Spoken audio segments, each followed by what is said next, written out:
झारखंड के मुख्यमंत्री सह झारखंड मुक्ति मोर्चा के कार्यकारी अध्यक्ष हेमंत सोरेन एक दिवसीय दौरे पर चतरा जिले के टंडवा में एक बड़े चुनावी सभा को संबोधित करने पहुंचे, जहां कार्यकर्ताओं ने उनका भव्य तरीके से स्वागत और अभिनंदन किया। इस दौरान मुख्यमंत्री ने टंडवा के पशु मेला मैदान में आयोजित जनसभा को संबोधित करते हुए सिमरिया विधानसभा क्षेत्र से झामुमो प्रत्याशी मनोज चंद्रा के पक्ष में प्रचार प्रसार करते हुए वोट मांगा। इस दौरान उन्होंने सरकार की 5 सालों की उपलब्धियों को गिनाते हुए कहा कि राज्य सरकार किसानों की ऋण माफी से लेकर घर के बिजली बिल का माफी और महिलाओं और बेटियों के सम्मान के लिए कार्य की है।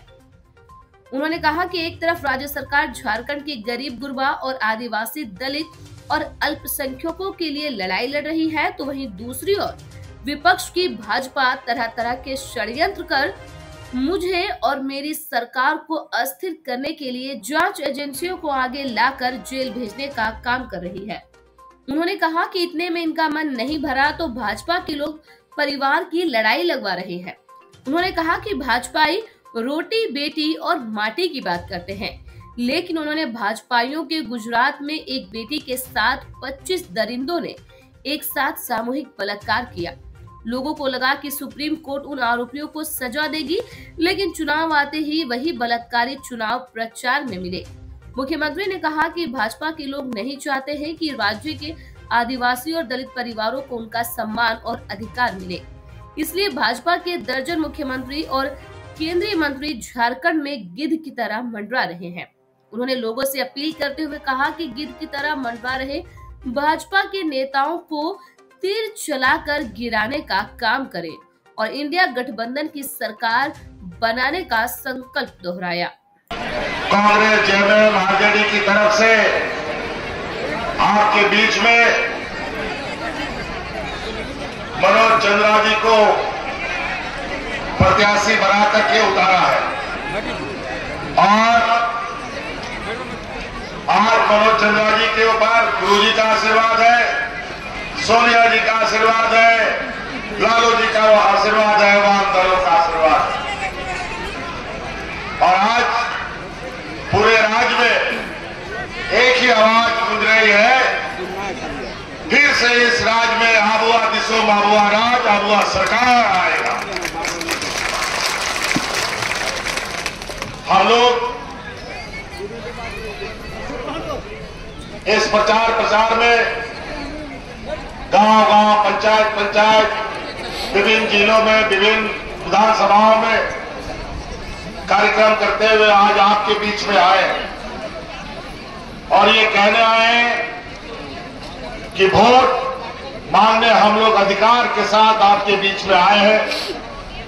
हम लोगों ने आप लोगों के लिए काम किया, आप लोगों के दुख दर्द को समझा, आपके बूढ़े बुजुर्ग घर परिवार के बाल बच्चों को लेकर, किसानों को लेकर, महिलाओं को लेकर, शिक्षा को लेकर, स्वास्थ्य को लेकर, आधारभूत संरचना को लेकर हम लोगों ने काम किया। हम आज इस पिछड़े राज्य में जहां हमारे अधिकतर लोग गांव देहात में बसते हैं, उनकी गरीबी हमसे छुपी नहीं है। राज अलग हुए 20 साल, अभी 25 साल होने जा रहा है। 20 सालों तक हमारे विपक्ष के लोगों ने इस राज को हाँकने का काम किया, लेकिन आलम 20 वर्षों में ये हालत इन लोगों ने कर दिया था कि डबल इंजन की सरकार में लोग हाथ में राशन कार्ड लेकर के भाग करते हुए मरा था। और आज फिर से ये वोट मांगने आए हैं। ध्यान रखिएगा, ये लोग वोट सिर्फ और सिर्फ अपने पेट भरने, अपने पूंजीपति साथियों को मदद पहुंचाने के वोट मांग रहे हैं।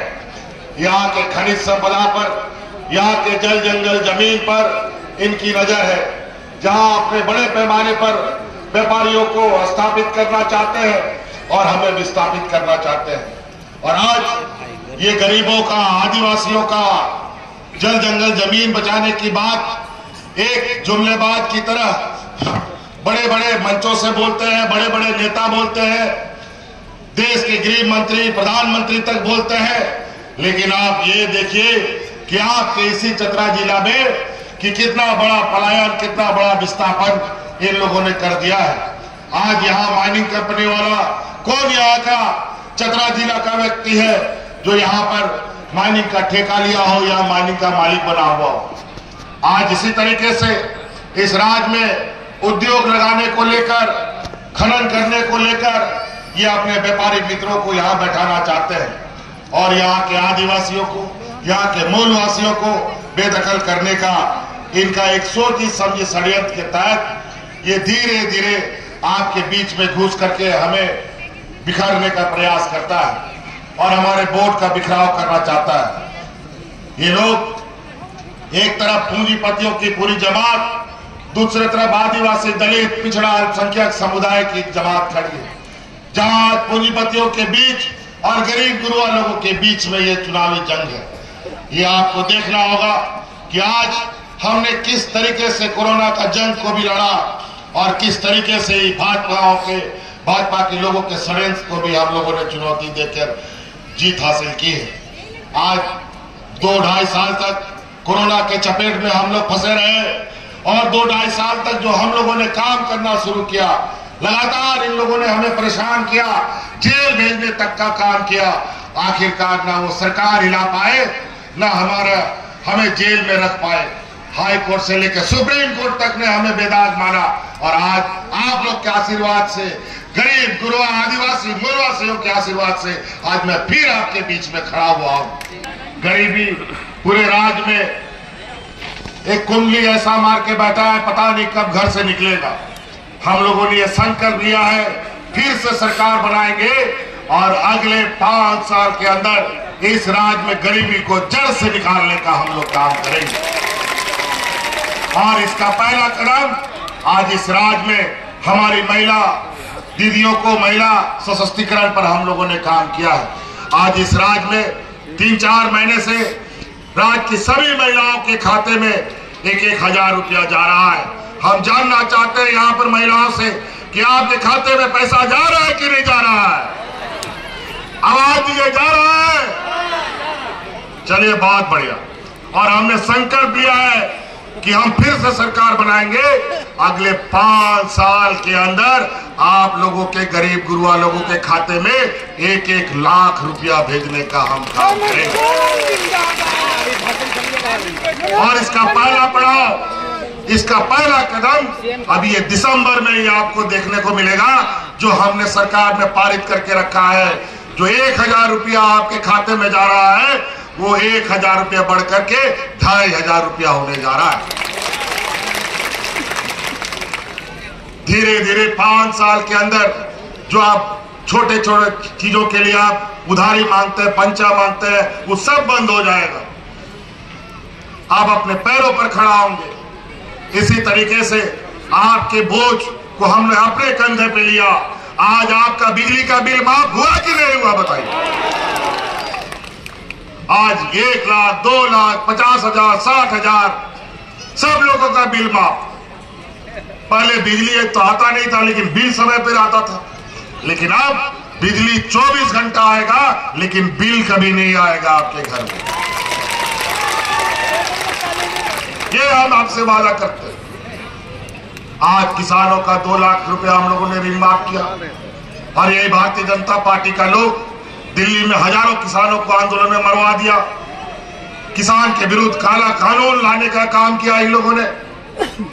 और सिर्फ ना विकास, आज इन लोगों ने कितने आदिवासी दलितों का इन लोगों ने उत्थान किया। आज कितने अल्पसंख्यक समुदाय, कितने पिछड़ों का इन लोगों ने विकास किया। आज इस पर ये बात नहीं करते। आज ये लोग सिर्फ हिंदू मुस्लिम घुसपैठिए की बात करते हैं। और घुसपैठिए कोई हमारा व्यक्तिगत मामला नहीं है, ये राष्ट्र का मामला है, ये केंद्र सरकार का मामला है। प्रधानमंत्री, गृह मंत्री को बताना चाहिए कि देश में घुसपैठिया क्यों बढ़ रहा है। आज देश का सुरक्षा का जिम्मा किसके हाथ में? भारत सरकार के हाथ में, राज्य सरकार के हाथ में नहीं। और ये राज्य सरकार को दोष देते हैं। अजीब हालत है इनकी। तो बस चले तो यहां जात धर्म के नाम पर तो ये लोग एक दूसरे पर फूट डलवाते ही हैं। घर घर में भी अब ये लड़वाना शुरू कर दिया है। बाप बेटा को लड़वा देता है, भाई भाई को लड़वा देता है। ये हालत है। ये लोग फूट डालो और राजनीति करो में विश्वास रखते हैं। इसीलिए साथ ही आप लोग ध्यान रखिएगा, 13 तारीख को यहाँ 13 तारीख को चुनाव है। अभी यहाँ पूरा देश का भारतीय जनता पार्टी का 1 दर्जन से अधिक मुख्यमंत्री, 2 दर्जन से अधिक केंद्रीय मंत्री, प्रधानमंत्री तक यहाँ मंडराने लगे हैं। आप तीर धनुष तैयार करो कि जितना गीत लोग उड़ रहा है सबको एक एक करके जमीन पे गिराने का काम करो। आज ये विस्थापन की बात करते हैं, ये आज बात करते हैं। हमने विस्थापन आयोग बना दिया है और अगला सरकार बनने के बाद जितने लोग विस्थापित हुए हैं, जिसको रोजगार नहीं मिला, जिसको मुआवजा नहीं मिला, एक एक व्यक्ति की समस्या का समाधान, चाहे खदान हो चाहे एनटीपीसी का कंपनी हो, वहां से निकाला जाएगा। अभी तो हम लोगों ने 1,36,000 करोड़ रुपया का कोयला का बकाया ठोक दिया है। इस पर केंद्र सरकार कुछ नहीं बोलती और ये पैसा सब आप लोगों का पैसा है। और इसलिए आने वाला सरकार के बनने के बाद हम अपना हक अधिकार केंद्र सरकार से लेंगे। और हक अधिकार गरीब को कोई मांगने से नहीं देता है, हक अधिकार लड़ने से मिलता है और लड़ते लड़ते छीन कर हमें लेना आता है और अधिकार लेकर के आपके घर तक पहुंचाने का काम करेंगे। पदाधिकारी जा जा करके आपकी समस्या का समाधान कर रहा है। आज यहाँ ST SC OBC की बात करते हैं। आज इस राज्य का ओबीसीओ का जो आरक्षण था किसने खत्म किया? ये बाबूलाल मरांडी, भारतीय जनता पार्टी के लोगों ने जो 27% आरक्षण मिलता था अब उनको 14% कर दिया और आज बोलता है 27% करेंगे। अजीब हालत है।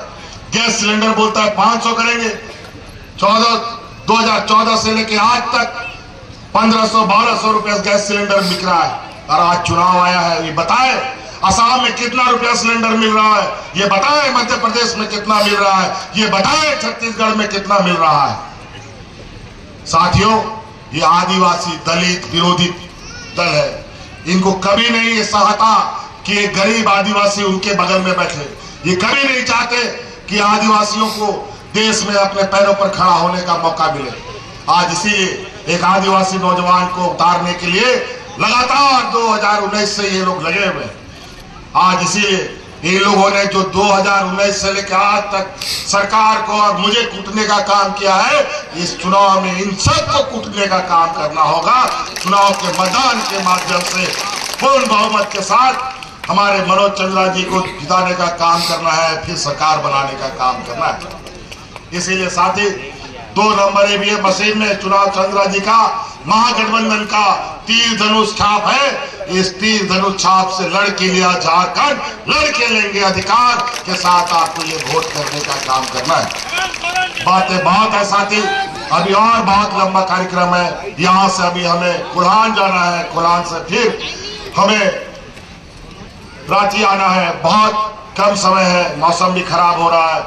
इसीलिए याद रखिएगा, ये लोग हिंदू मुस्लिम करेगा, अगड़ा पिछड़ा करेगा, घुसपैठी करेगा, बेटी रोटी माटी की बात कर रहे हैं। बेटी की क्या बात करेंगे? याद कीजिए, बिल्किस बानो का केस गुजरात में 25 लोगों ने उसके साथ सामूहिक बलात्कार किया। सुप्रीम कोर्ट ने उनको सजा दे दी और चुनाव में ये भारतीय जनता पार्टी के लोग पेरोल में उनको चुनाव में बाहर छोड़ देता है। अंततः सुप्रीम कोर्ट के आदेश पर फिर से उनको जेल में डाल दिया जाता है।